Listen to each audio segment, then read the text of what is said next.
And what about the, oh, it's not flicking around much. And you can't even see it. So we're actually recording now. So yeah. Hi Tess, welcome to today's episode. Hi everybody, I'd like to introduce Tess. She is my partner in this channel and Co-host. co-host, Or partner, cohort. all those sorts of things, and from a similar cohort. So I've got a few questions for Tess, just to give you a bit of an idea of who she is. And it might not answer the questions that you have, but in the comments you could ask some questions and we could probably cover those later on. So Tess, I want to know a little about who you are. So for starters, where were you born? I was born in New Zealand, in the North Island, in a place called Tauranga. I don't remember a single thing about it. We shifted an awful lot. So, yeah. How old were you when you left New Zealand? Just before my 10th birthday, so 1980, we came to Australia, and I've lived in Queensland ever since. So the first part of your childhood was in New Zealand? Yes. Okay, where else have you lived? Queensland. That's it. So it's New Zealand and Queensland and Australia. Yes. Yep. So how has where you have lived influenced who you are? Like I said, I moved an awful lot. So even when coming to Australia, as a child living with my parents, moved about a lot there. There's about 5 or 6 places in the next 5 years while I finished schooling. And then even like after I left home, I moved a lot as well. Not really setting down permanent roots anywhere, sort of thing. You know, like so you sort of, how it's influenced me, I learned to make friends very quickly. Because, when you move, like you kind of got to, sort of thing, so yeah. Okay, that's interesting, because I was wondering how it affected you socially, moving around so much, because I suppose you didn't have much time to develop deep friendships. So you're saying that you developed a skill at making friends quickly, and Yes. what about the depth of those friendships? No, there was never really any deep, long-lasting friendships, and kind of after you move on, you probably never see that person again. You know, like even in my adult life, and same with jobs that I've been in, developed good friendships within the job, but 2 years later, when I've moved on somewhere else, I probably never see or hear from those people again. You know, it's just like, yeah. Okay, what about in the last 10 years where we've had social media and it's been a lot easier to maintain those connections with people over distance once you move? Yep. Again, probably no one from that far back, because I also changed my identity. So no one from my childhood would even know who I am today anyway. There has been some relationships that passed the test of time, that I've known for like 10 years, changed jobs, but still the other kind of people that I could not talk to for 2 or 3 years and then just pick up on the conversation where we left off 2 years ago, you know, like it was only yesterday. So yeah, I have a couple of relationships like that, which is helpful. So yeah. Okay, that's good. So apart from where you've lived, what else has influenced who you are now? Any like major life events or epiphanies you had? Being transgendered, that's probably the major thing. I kind of knew in high school that I felt like I was a girl, but kept it well hidden, even from medical professionals that could have helped me. I kept it secret from them as well, because I just thought, this is not good, this is not healthy.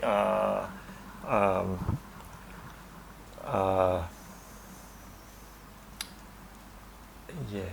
So why did you keep it from them? Because you thought that they would think it wasn't healthy. Yeah. Yeah. I mean, the internet wasn't, like, we're talking in you know, like 86, I finished high school, and, you know, computers were certainly around, but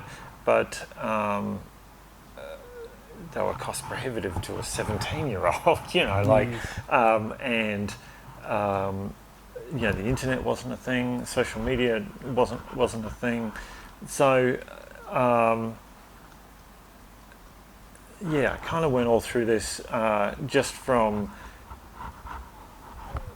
ill-gotten information and you know, like, but yeah, and I did, like, a lot of peers that I've met over time where they, like clothing, for example, you know, like you collect all women's clothing and all that sort of stuff, and you like to dress up and you get some comfort from it, but then something goes off in your head and you purge all that and you go, no, I've got to be a manly man, and you know, eat chainsfallers for breakfast, and you know, like,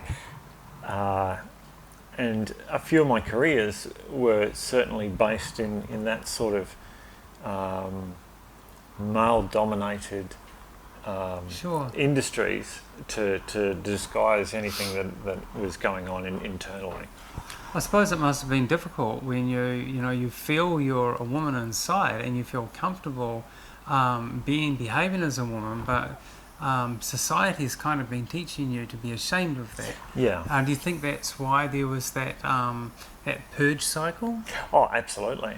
Now that, you know, like, because I'm 51 now, so, and I didn't transition until mid-30s.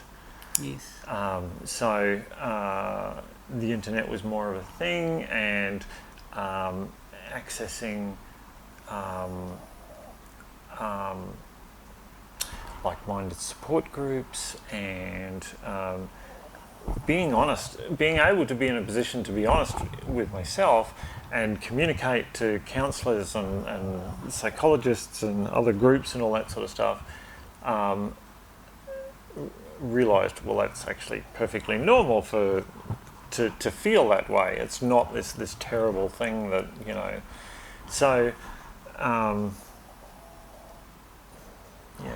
So now we've had the internet for a while and people can search and find this information a lot easier. Yep. So I imagine for somebody who's transitioning now, in many ways it'd be a lot easier for them because of the information they can access and community they can access through the internet Yep. than what you could when you were much younger. Yes. So I guess that means because people can transition easier now, that we would see more people transitioning, or people transitioning earlier than what we used to? Yeah, like I know a friend of mine, his son is transitioning, and yeah, like the school is even supportive of transitioning students there. There's a number of students, and like, my mind is kind of blown that, like, if I said that at school,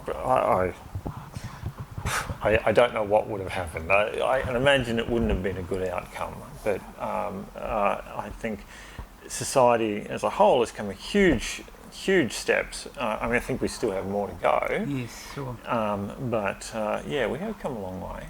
So do you feel the experience you have had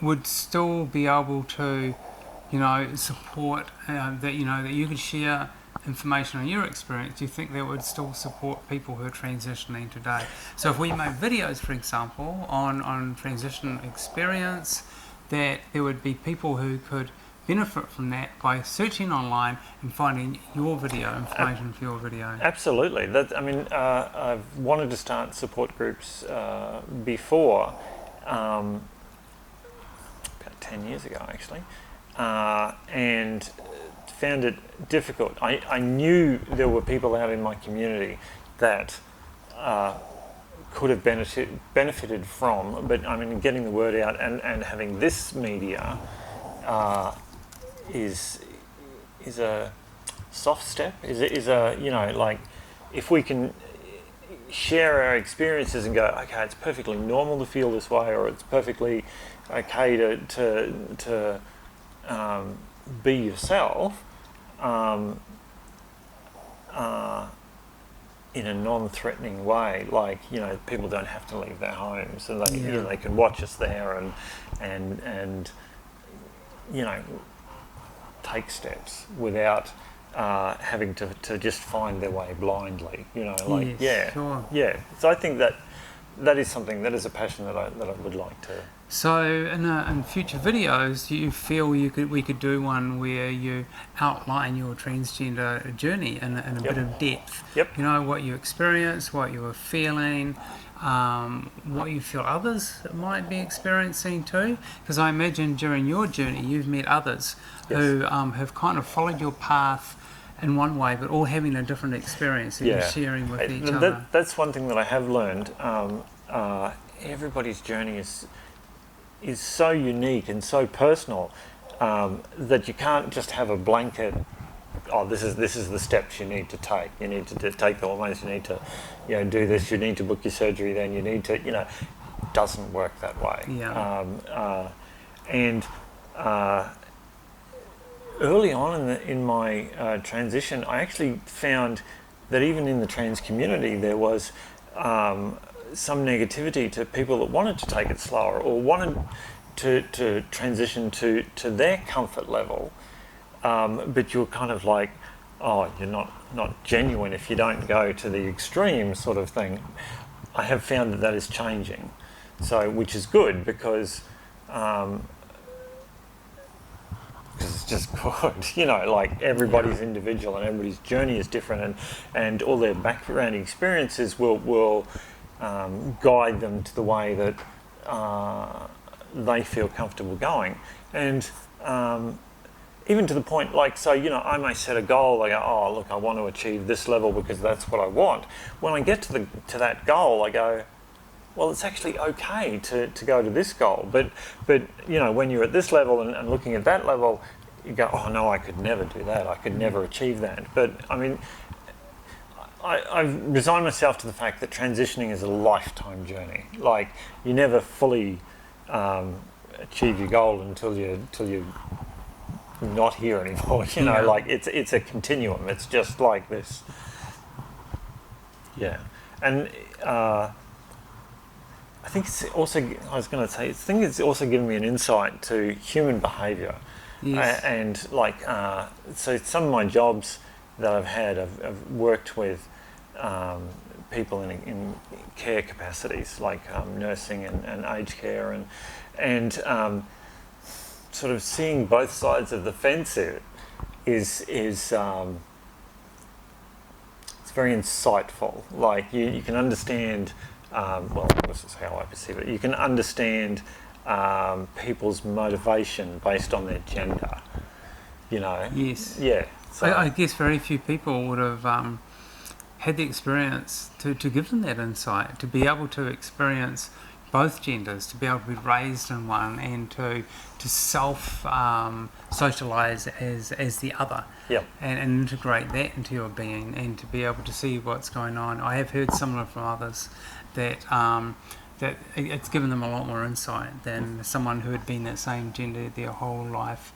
So are there any other, apart from your sharing your journey, are there any particular points of interest or passion that you would like to share with people in future videos? Well, I'm kind of open. Like, actually, since meeting Annie, I've psychology and human behaviour is something that I've quite been interested in. But more than just that, it's exploring new ideas. So, you know, if we had somebody that messaged in and went, oh, I'm really interested in blah blah blah, I would love to research that, and I mean, within reason, you know, I'm not going to get a degree in neuroscience, That would be a crazy thing to do. Yeah, I know, right? To look at something, but I know with my learning methods, like for me to remember something, I have to understand how it works. Sure. So then that's exactly when I was doing nursing. Studying that, like I couldn't just be given a fact and just remember it. But if I understood the process of what the body's doing to get that result, then I would remember the fact, because I need to understand the workings of it. So that makes a lot of sense. So it's like your knowledge is evolving and building on a foundation that you've built. And I think that's probably much in line with the way the brain processes information. So I imagine the way that you've discovered you learn well, I imagine a lot of people would that way as well. So you would invite then people to, if they see this video, to chuck in the comments the kind of things they're interested in, and to consider those for doing future videos. Yes, of these certain absolutely. interests. Well, that would be awesome. So we invite you to do that, but also if you do want to see the future videos, please hit the subscribe, and a like is always good as well, and share with your friends, because it sounds like Tess has got a lot to share with us in the future. Is there any final words, Tess? No, I think there was one other person I was going to introduce who's a part of the team, and that's my dog Lucy. Hey Lucy. Who I just woke up, so she's a bit sort of shocked here, but yeah. So if anybody has any questions for Lucy, just you could submit those too. So we'll see if she wants to respond to that. Great. Thank you very much, Tess, and thank you all for watching. Bye. Bye.